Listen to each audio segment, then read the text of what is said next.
Hi everybody, it's time for another Taste of Magic. This week, I'm talking about spoilers from Cons of Tarkir, and I'm talking on a new microphone which hopefully will have better audio quality than last time. It was really low level volume, uh, but I'm not sure how this microphone's going to work out, so tell me in the comments. First off, I want to talk about the fetch lands.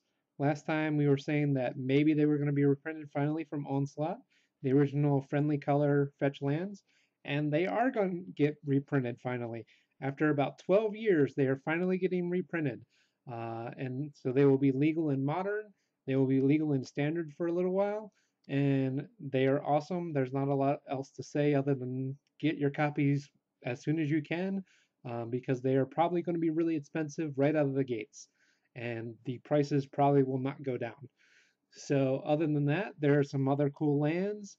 There's tricolor tap lands like we had in Shards of Alara. This time they're in wedge colors instead of shard colors. And we also have some other lands that, when they come into play, they give you one life. These are like the refuges we saw in Zendikar block.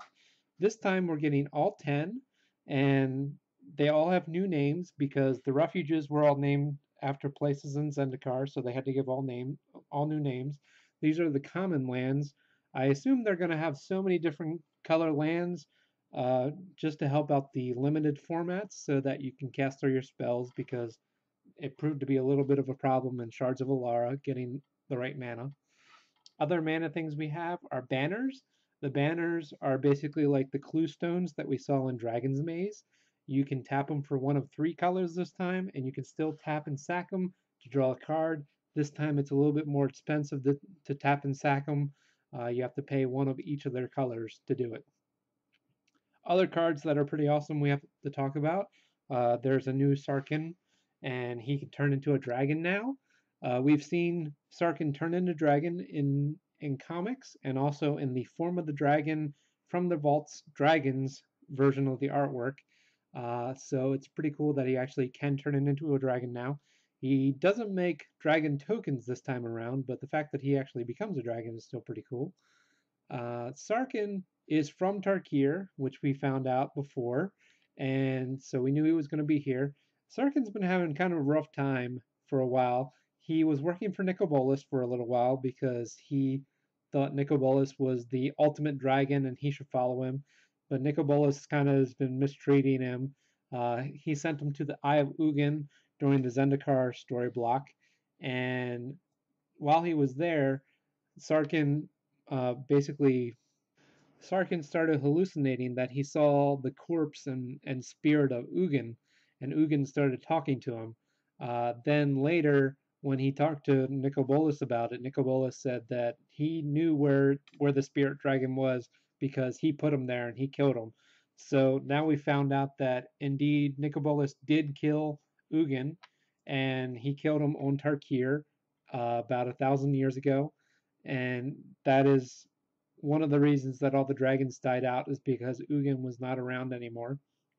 So Sarkhan is now hearing voices from Ugin, and he also has his mind messed up from Nicobolus. That's why he became mad.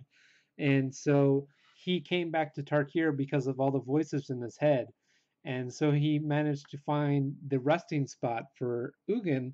And as you can see here on Ugin's Nexus, it says in the flavor text, all at once Sarkhan's mind fell silent. So he's finally not going to be crazy anymore.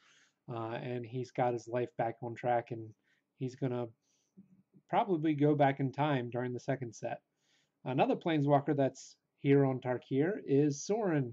Sorin, he has a new card, which is pretty cool.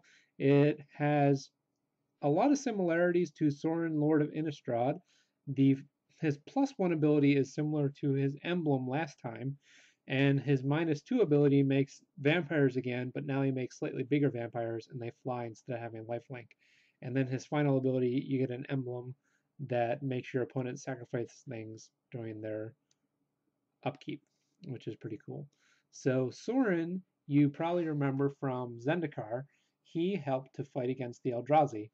And the reason being is because Sorin was one of the three planeswalkers that originally imprisoned the Eldrazi, along with Ugin.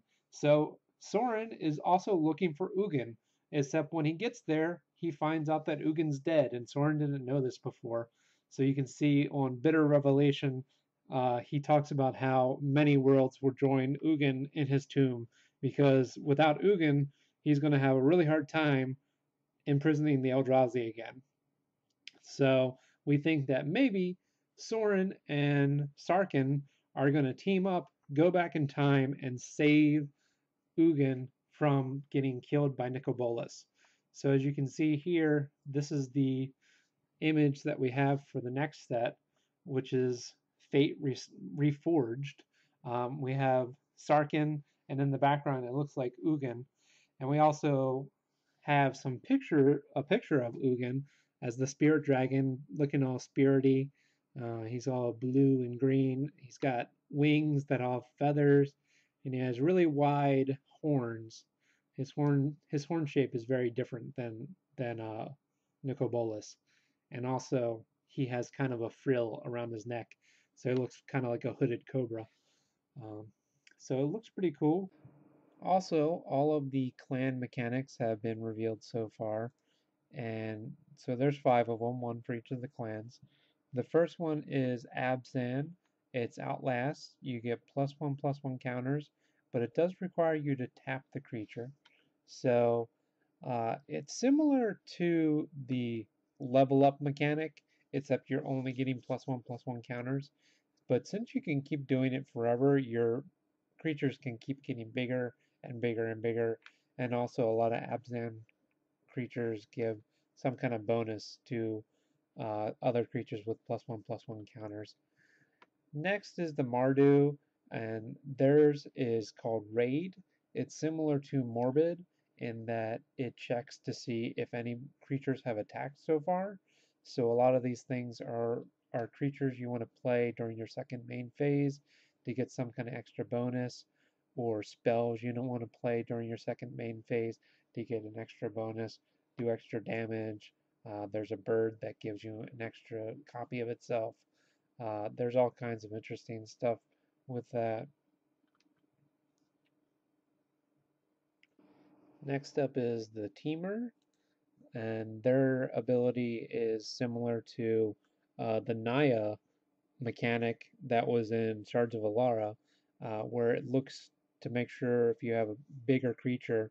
This is a little bit more specific. The Nyan one just revolved around doing good things for 5 or more power creatures, or it checked to see if you had one.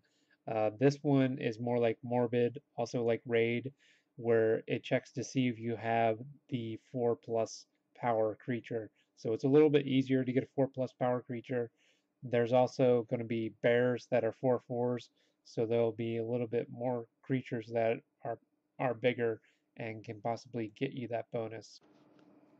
For the Sultai, their ability is Delve. Delve comes from Future Sight and involves exiling cards from your graveyard to pay for spells. And even though we've seen it before, it's still pretty new because there's only ever been 3 cards with it before. It should be interesting to see what it does. Definitely interesting whenever it's on an X spell, because the bigger you can get your graveyard, the bigger you can make the spell. The Sultai looks like they could be interesting. They're going to need some self-milling cards though.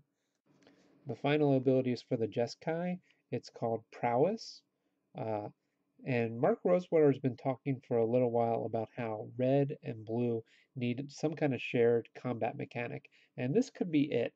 It gives a +1/+1 bonus till the end of turn whenever you cast a non-creature spell, which makes all of your combat tricks much, much better because you get that extra +1/+1, and it seems like it could work really well. There have been similar creatures that have had some kind of ability like this before, but we've never had a named mechanic for it, and it seems like it should work really well. So it looks really exciting to me. Another thing that's crazy with Khans of Tarkir is creature types. So we know orcs are coming back. Orcs have not really been in Magic really pretty much ever. There's only about 20 orcs in all of Magic. They've never been a really major theme, and these orcs look pretty awesome.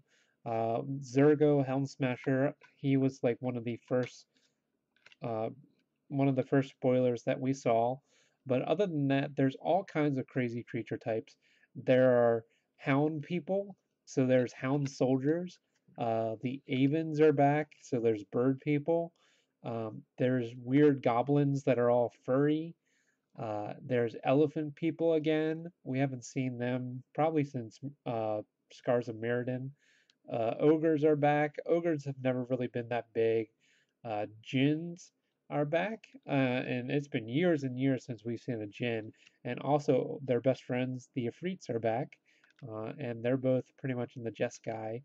Uh, and we also have Rakshasas, which have never been in Magic, and they're got the type Cat Demon. And also we have Naga, which are snake people. There's a lot of argument over whether they should have just been called snakes or if they actually should have the creature type Naga. In Champions of Kamigawa, they were just snakes, but now they're actually Naga. So that's interesting.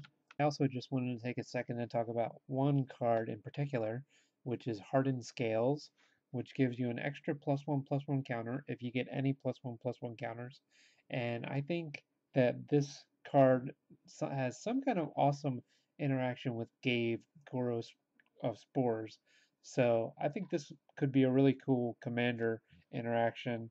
I'm not sure if it's broken or just kind of cool, or if there is some way to break it, but it seems like there might be something there.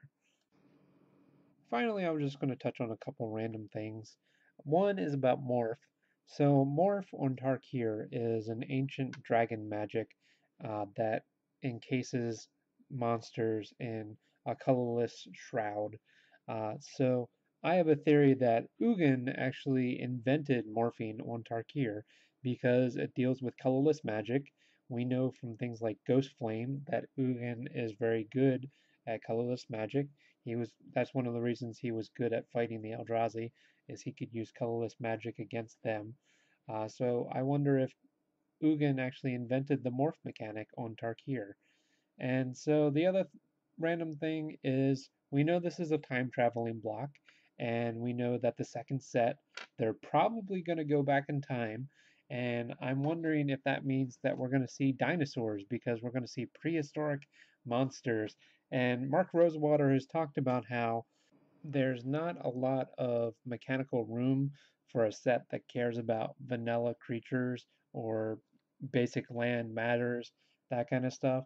But since the middle set is going to be a small set, it could be just big enough that it actually could happen.